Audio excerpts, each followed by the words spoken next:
오늘의 주요 뉴스입니다. 이란 대통령이 지금이 전쟁을 끝낼 때라고 했습니다. 이란이 전쟁 출구론을 꺼내들면서 중동 정세가 다시 한번 출렁이고 있습니다.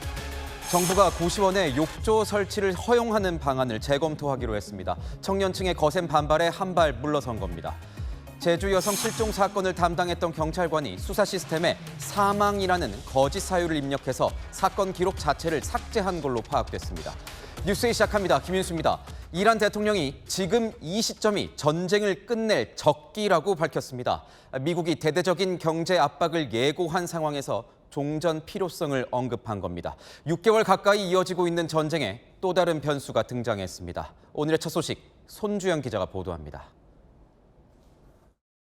탱크 위로 폭탄이 명중해 화염이 피어오릅니다. 예멘의 친이란 개반군 후티가 공개한 영상입니다. 소형 드론이 120mm 박격포탄을 사우디의 에이브럼스 탱크 위로 떨어뜨린 겁니다. 사우디와 예멘으로 전선이 확대된 가운데 6개월째 지리하게 이어지는 미국과 이란의 전쟁. 마수드 페제시키안 이란 대통령이 다시 한번 종전을 촉구했습니다. 이란 국영통신에 따르면 이란이 힘과 존엄을 갖춘 지금 전쟁을 끝내는 것이 나을 것이라고 밝힌 겁니다. 페제시키안 대통령은 전 세계가 우리의 승리를 인정하고 있다며 미국이 모든 규정을 어기고 학교, 병원, 기반 시설을 공격해 전 세계적으로 미움을 받고 있다고도 했습니다. 이란 쪽에서 나온 일종의 유화 제스처로 트럼프 대통령이 사흘 전 이란과 거래하는 나라까지 큰 경제적 타격을 주겠다고 경고한 이후 나온 겁니다. 이란은 현재 미국의 경제 제재와 해상 봉쇄로 인해 연간 66%에 이르는 인플레이션을 기록할 만큼 경제 위기에 직격탄을 맞았습니다. 기본적인 생필품조차 구하기 어려운 상황입니다.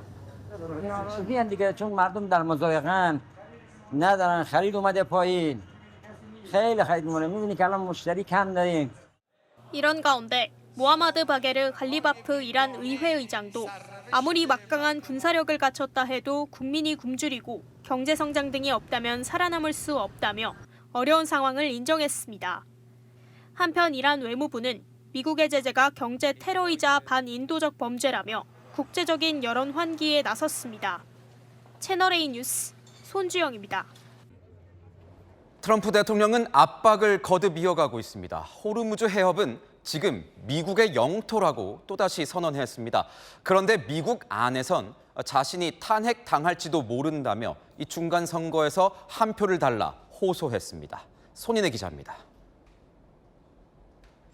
도널드 트럼프 미국 대통령이 호르무즈 해협이 미국 영토라고 또다시 주장했습니다.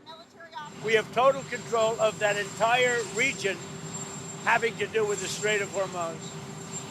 And that means well into it, the land areas. 호르무즈 해협을 조만간 미국 영토로 선언하게 될 것이라고 했던 기존 주장을 더 강하게 표현한 건데 미국의 통제력을 강조하며 이란을 향한 압박 수위를 높인 겁니다. So they would love to make a deal, but they're not ready to make the right deal, in my opinion. Yeah. 트럼프 대통령이 강하게 나선 건 중간 선거를 앞둔 상황이 녹록지 않기 때문입니다. 자신의 측근이었던 고 린지 그레이엄 상원의원의 여동생을 지원하는 공화당 행사에서 트럼프 대통령은 간곡하게 한 표를 호소했습니다. Your businesses are going to flee just like they did years ago. They're going to flee our country. I'm going to be impeached. They're going to impeach me. 이 말이 나오는 순간 반 트럼프 문구가 적힌 티셔츠 차림의 남성이 일어나 행사를 방해하는 소란이 발생하기도 했습니다. 채널A 뉴스 손인입니다.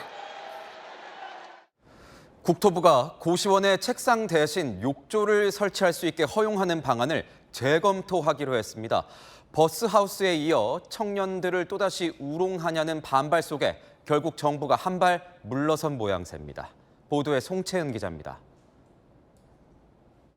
고시원에 욕조를 넣으니 살만하죠? 청소도 힘들고 환기도 안 돼요. 그래도 우리 덕분에 삶의 질이 좀 나아졌죠? 그렇게 좋으면 따님도 여기 살게 하시죠.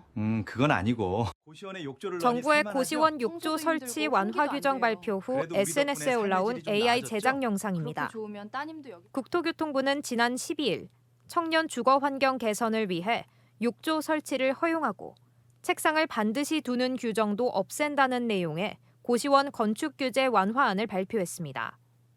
행정 예고와 동시에 의견 수렴을 시작했지만 현장을 모르는 탁상 행정이라는 지적이 나왔습니다. 욕조 설치권에 대해서는 누가 원하는 회원들을 제가 협회장을 오랫동안 하면서 들어본 적도 없고 입법 예고를 왜 했는지 자체가 오히려 궁금한 그런 상태. 고시원의 말 그대로 좁고 방음이 되지 않습니다. 그러한 공간에 욕조를 설치하겠다는 발상이 어떻게 청년 세대의 주거 대책이 될 수 있겠습니까? 비판과 조롱이 거세지자 국토부는 결국 해당 규정을 재검토하기로 했습니다. 다만 이번 방안은 중소기업계의 규제 개선 건의에 따라 안전과 무관한 규제를 완화하는 취지였다고 해명했습니다. 채널A 뉴스 송채은입니다.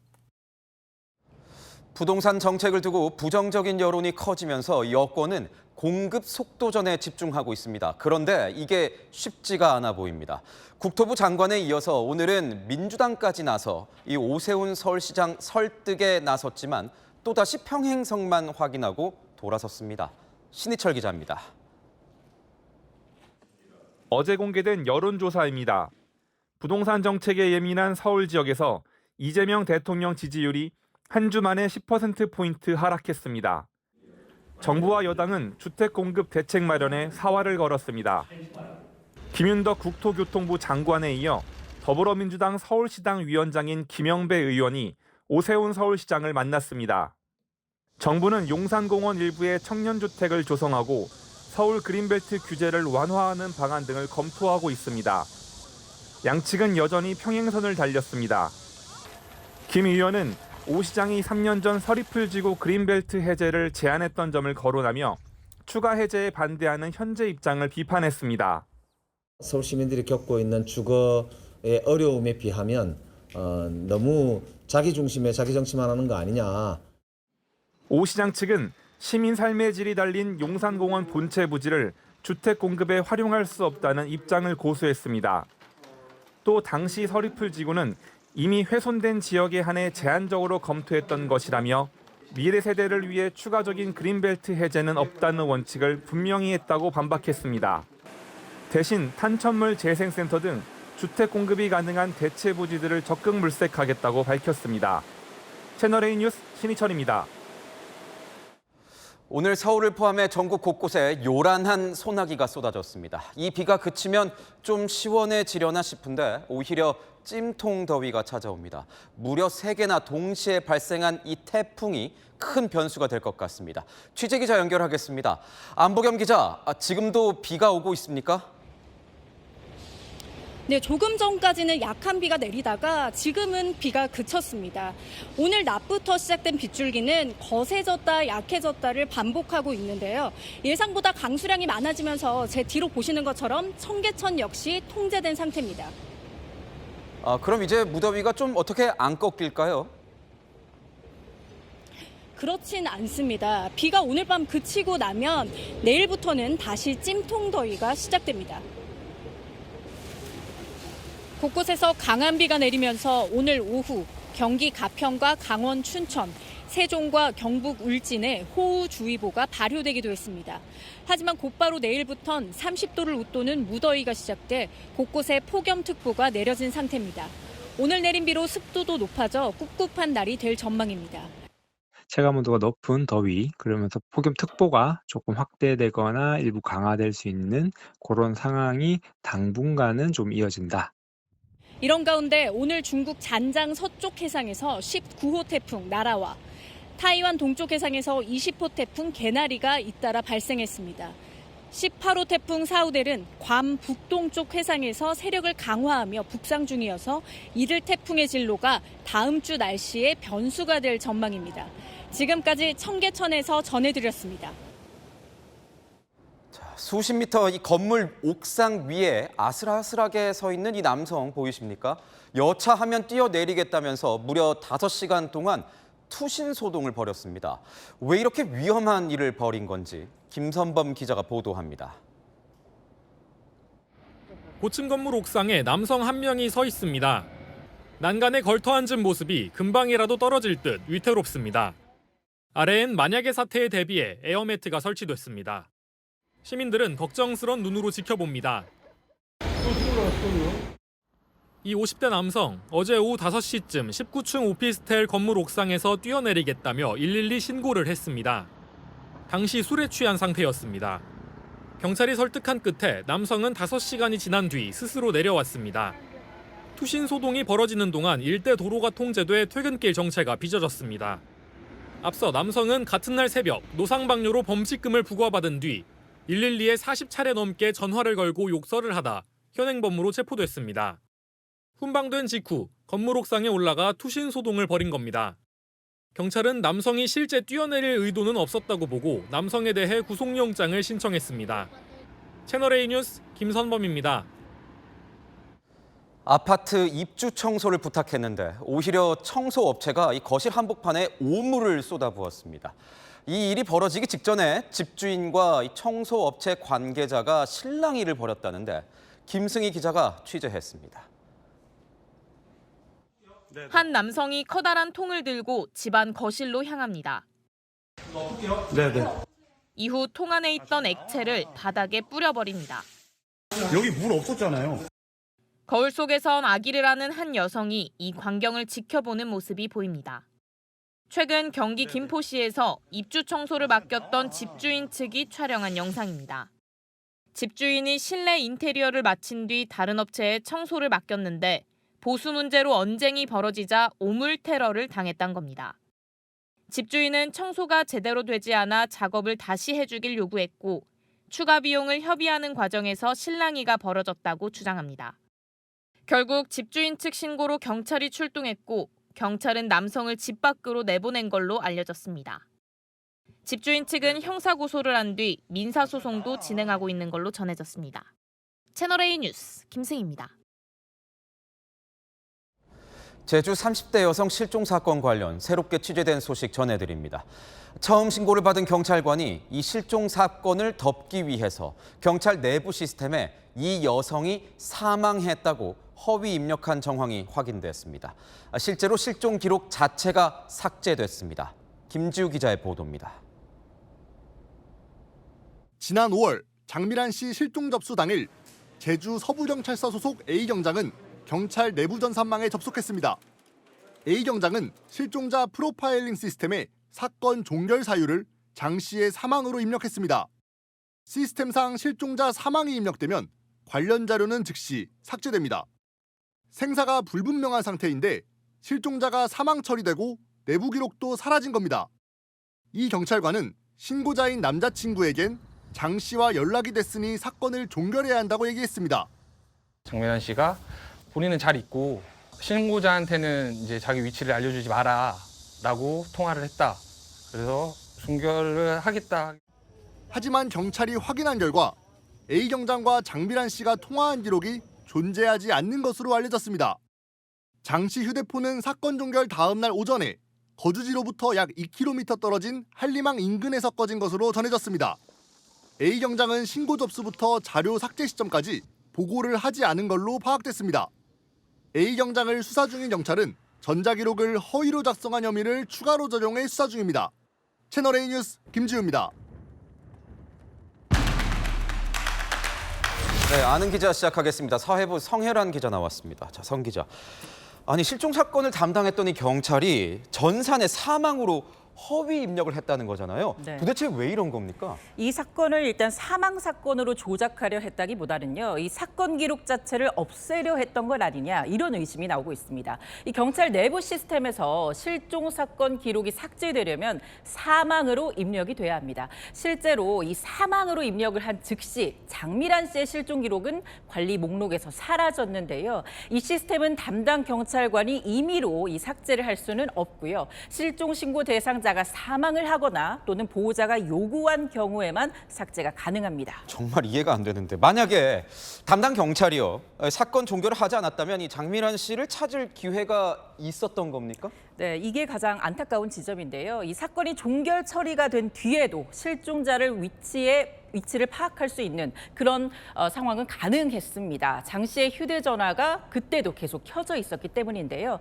지난 5월 15일 오후 6시 43분 장미란 씨의 실종이 접수된 뒤에 경찰은 실종자 휴대전화 위치를 한림항 일대로 특정을 했습니다. 그리고 나서 인근 숙박업소 수색까지 벌이다가 모두 철수했는데요. 그 이후 담당 경찰관이 실종자와 연락이 닿았다며 사건을 종결 처리했기 때문입니다. 골든타임 15시간, 15시간, 이 15시간을 놓쳤다. 이건 무슨 얘기입니까? 네, 실종 신고가 접수된 직후부터 장미란 씨의 휴대전화가 15시간가량 계속 켜져 있었기 때문입니다. 신고 접수 다음 날인 오전 9시를 넘어서야 장 씨의 휴대전화는 한림항 부근에서 꺼진 걸로 파악이 되는데요. 그러니까 사건이 종결된 탓에 수색할 수 있었던 황금 같은 15시간을 날려버린 셈입니다. 답답한 일이 더 있었다고 하던데 경찰이 추가 실종 신고를 반려하는 일도 있었어요? 네, 지난달 17일 장 씨의 남자친구가 한 파출소를 찾았는데요. 이 경찰이 실종자가 신고자에게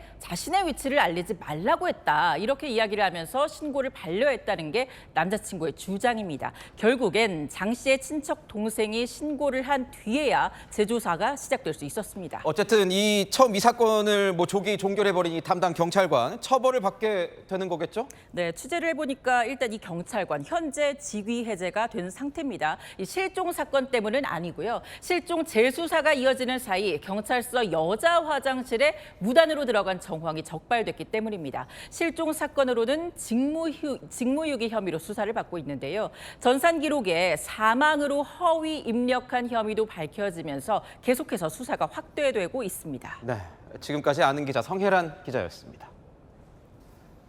드디어 잡혔습니다. 수원 광교 도심 아파트 단지 곳곳에 출몰하면서 주민들을 공포에 몰아넣었던 왕도마뱀이 수색 열 하루 만에 붙잡혔습니다. 조현진 기자입니다. 우리 안에 도마뱀 한 마리가 들어있습니다. 긴장한 듯 좀처럼 움직이지 못합니다. 유독 날카로운 발톱이 눈에 띕니다.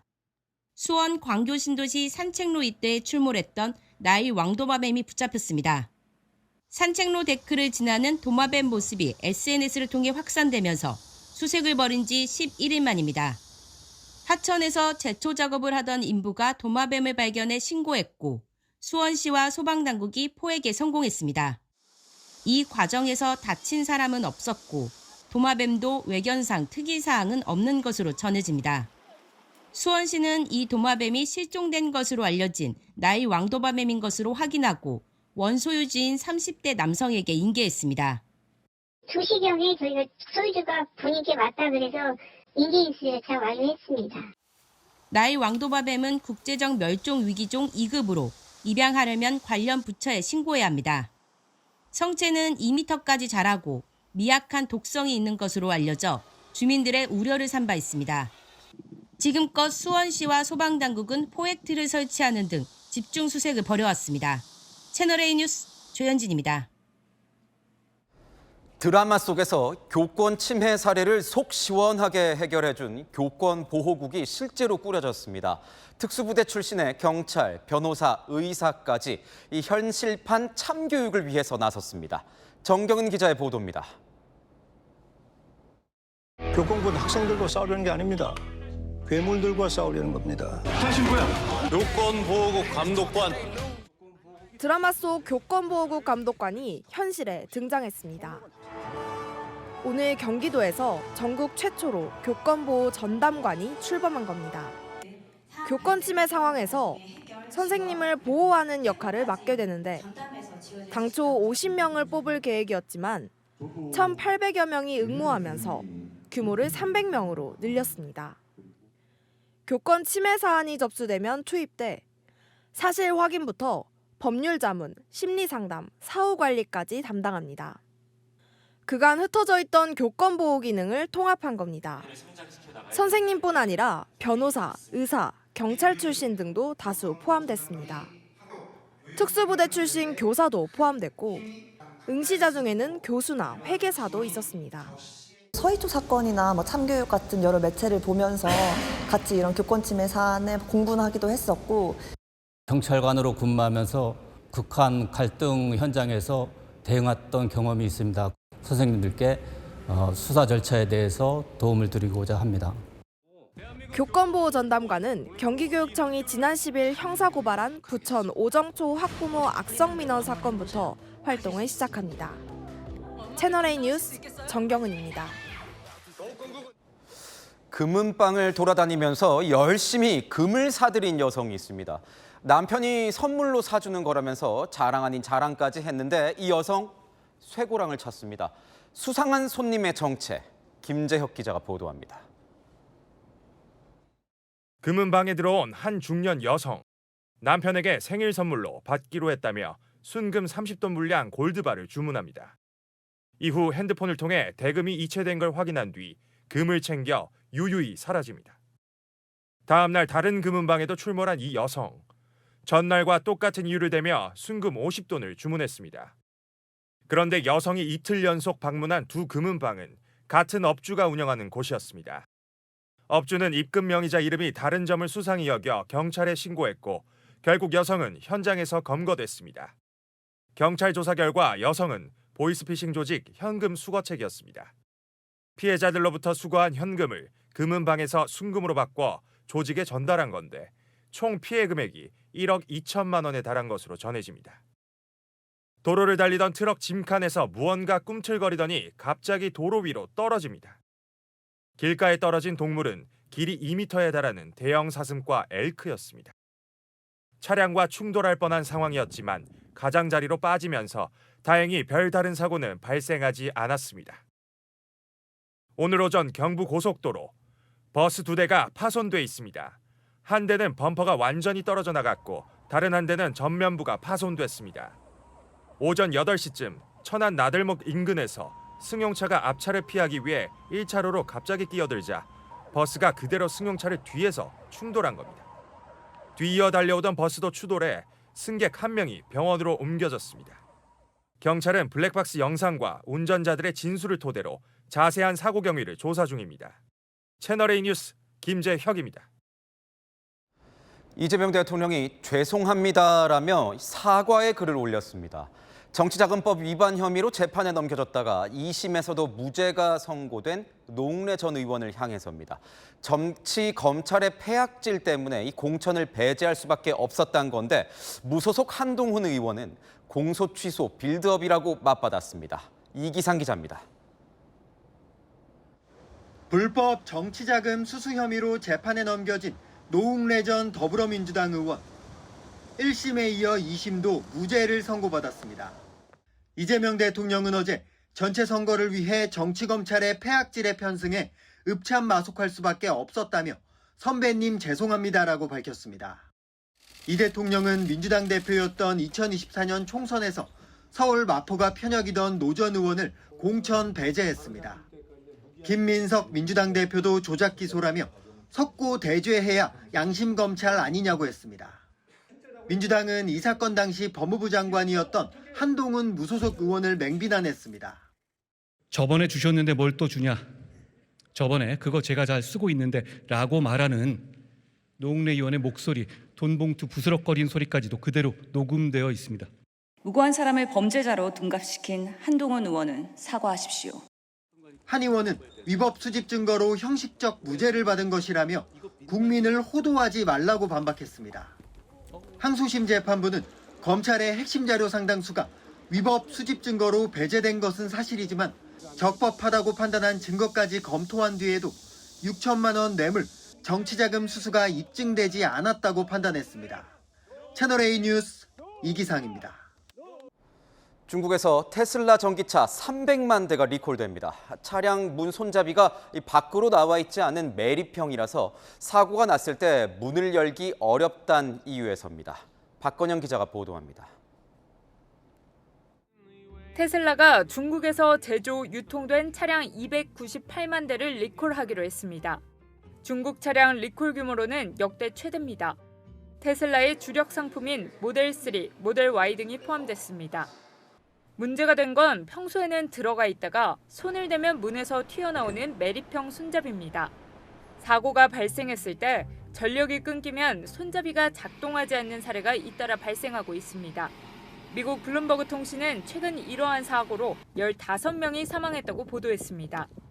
테슬라는 안전 문제를 해결하기 위해 차량 내 비상 개방 손잡이를 설치했지만 위급 상황에서 탑승자가 이를 찾기 어렵다는 지적이 나옵니다.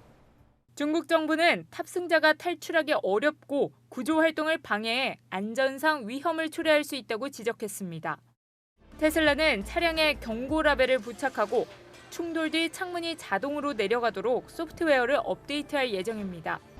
중국 당국은 테슬라 외에도 같은 구조의 손잡이를 사용하는 샤오미 차량 39만여 대도 리콜하기로 했습니다. 내년부터는 매립형 손잡이 사용을 금지하기로 결정했습니다. 테슬라는 중국에서 연간 60만 대 이상을 판매하고 있습니다.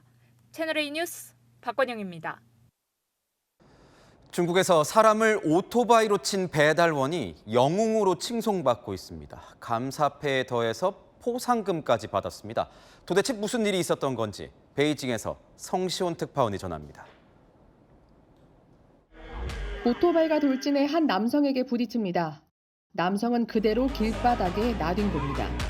이 오토바이를 몰던 배달원은 중국 전역에서 진정한 영웅으로 화제를 불러 모으고 있습니다. 이 배달원이 쓰러뜨린 남성이 당시 흉기 난동을 벌이고 있었기 때문입니다. 나흘 전 중국 칭하이에서 한 남성이 근처 상인과 다툼을 벌여 상인과 이를 말리던 시민을 흉기로 찔렀습니다.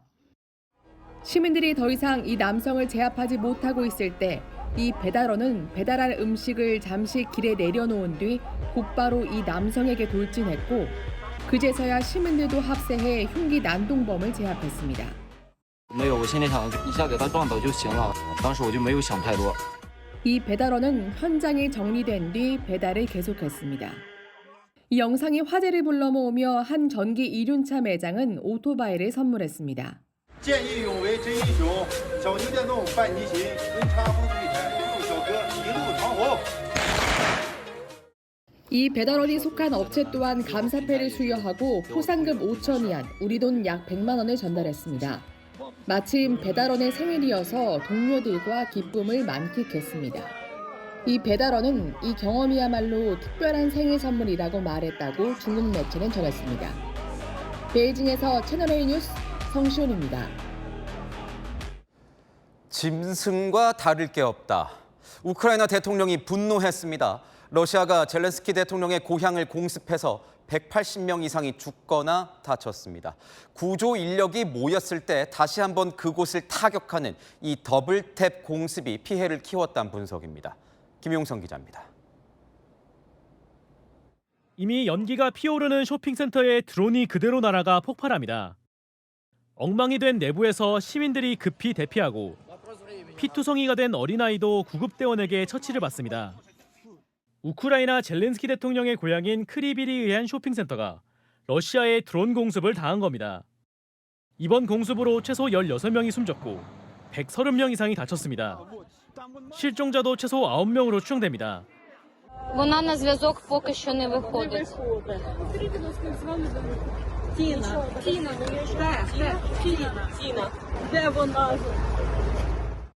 이용객이 많은 금요일 오후에 공습이 이루어지며 이미 피해가 컸는데 첫 공격 이후 구급대원과 취재진 등이 모인 때를 노린 2차 공격이 이루어져 피해가 더욱 커졌다는 분석이 나옵니다. Цілеспрямований, підлий, один за одним, на зараз відомо вже абсолютне звірство росіян. Просто тварі. 우크라이나도 곧바로 반격에 나서 러시아에서 두 번째로 큰 온라인 상거래 업체의 물류센터가 드론 공격으로 화염에 휩싸였습니다. 채널A 뉴스 김용성입니다. 러시아가 북한산 탄도미사일 50발을 보유하고 있다는 우크라이나 측의 분석이 나왔습니다. 사거리 600km에 대형 탄두를 실을 수 있는데 우크라이나뿐만 아니라 한반도 안보 위협 요소로도 꼽히고 있습니다. 박선영 기자가 취재했습니다. 미사일이 화염을 내뿜으며 솟아오릅니다. 북한이 화성 11가로 부르는 단거리 탄도미사일 KN-23입니다. 우크라이나 현지 매체는 러시아가 북한 KN-24와 KN-30을 포함한 KN-23계열 탄도미사일을 약 50발 보유하고 있다고 보도했습니다. KN-30은 북한판 이스칸데르로 불리는 KN-23을 대형화한 개량형 미사일입니다. 2.5톤의 대형 탄도를 탑재할 수 있도록 개량된 게 특징입니다. 사거리는 600km에 달하고 저고도에서 변칙기동할 수 있어 요격도 까다로운 것으로 평가됩니다. 북한이 기존 무기뿐 아니라 성능을 개량한 미사일까지 러시아에 공급하기 시작하며 실전 운용 능력을 쌓고 있다는 우려가 나옵니다. 우크라이나 전쟁에 러시아 군사 지원을 하면서 뭐 정확도까지 높아진 거잖아요. 그러니 뭐 한반도 안보에는 훨씬 더 위협적이라고 볼 수밖에 없죠. 미국 CNN 방송은 우크라이나 국방정보총국 부국장 바딤 스키비츠키를 인용해 러시아에 배치된 북한군이 약 8,500명이라고 보도했습니다. 스키비츠키 부국장은 푸틴 러시아 대통령이 다음 달 김정은 북한 국무위원장과 만날 경우 최대 5만 명의 추가 병력 지원을 요청할 가능성도 있다고 주장했습니다. 채널A 뉴스 박선양입니다. 아시아와 유럽을 잇는 최단 항로, 이 북극 항로 시대가 열립니다. 오늘 밤 우리 컨테이너선이 처음으로 북극 항로로 출항합니다. 홍진우 기자가 취재했습니다. 2200톤급 컨테이너선에 화물이 실립니다. 유럽으로 갈 화학 제품과 자동차 부품 등입니다. 오늘 밤 부산항을 출발하는 선박은 북극 항로를 거쳐 영국과 네덜란드, 폴란드에 차례로 기항합니다. 다시 북극 항로를 이용해 10월 5일 부산으로 돌아옵니다. 한국 선사가 북극 항로를 이용하는 건 지난 2016년 벌크선 운항 이후 10년 만입니다. 컨테이너 선으로는 처음입니다. 아시아에서 러시아 북쪽을 거쳐 유럽까지 가는 북극 항로의 거리는 13,000km 정도입니다. 수에즈 운하를 경유하는 기존 항로보다 거리상 35% 정도 단축됩니다. 운항 기간도 열흘 이상 단축돼 물류 지형을 바꿀 새 해상 경로로 주목받고 있습니다. 정부는 시범 운항을 시작으로 오는 2030년 정기 항로 개통을 목표로 하고 있습니다. 하지만 얼음이 녹는 여름철 몇 달 동안만 운항이 가능한 게 약점으로 꼽힙니다. 도착할 시점쯤 되면 완전히 해빙이 될 거라고 판단되고, 그리고 만약에 해빙이 완전히 되지 않았을 때는 우회 항로를 통해서 가려고 계획 잡고 있습니다. 북극 항로 상당 부분이 러시아 관할이라 서방의 대러시아 제재와 충돌할 가능성도 배제할 수 없습니다. 채널A 뉴스 홍진우입니다. 오늘 전국 곳곳에는 물폭탄이 떨어졌습니다. 경북 울진은 1시간 만에 63.7mm가, 서울 강남에는 30mm가 쏟아졌는데요. 남부지방의 소나기는 자정 전에 대부분 그치겠지만 수도권과 강원의 비는 새벽까지 최대 60mm가 더 내립니다. 비가 그친 뒤에도 처섬해직은 없겠습니다. 잠시 선선해졌나 싶었던 기온은 내일 다시 30도를 웃돌겠고요. 다음 주 화요일에는 체감온도가 34도까지 치솟는데요. 내일 오전 11시를 기해 남부지방 곳곳에 폭염경보가 발효되겠고 열대야주의보도 여전합니다. 무더위에 건강 잘 챙기셔야겠습니다. 날씨였습니다. 뉴스에이 마칩니다. 시청해주신 여러분 고맙습니다.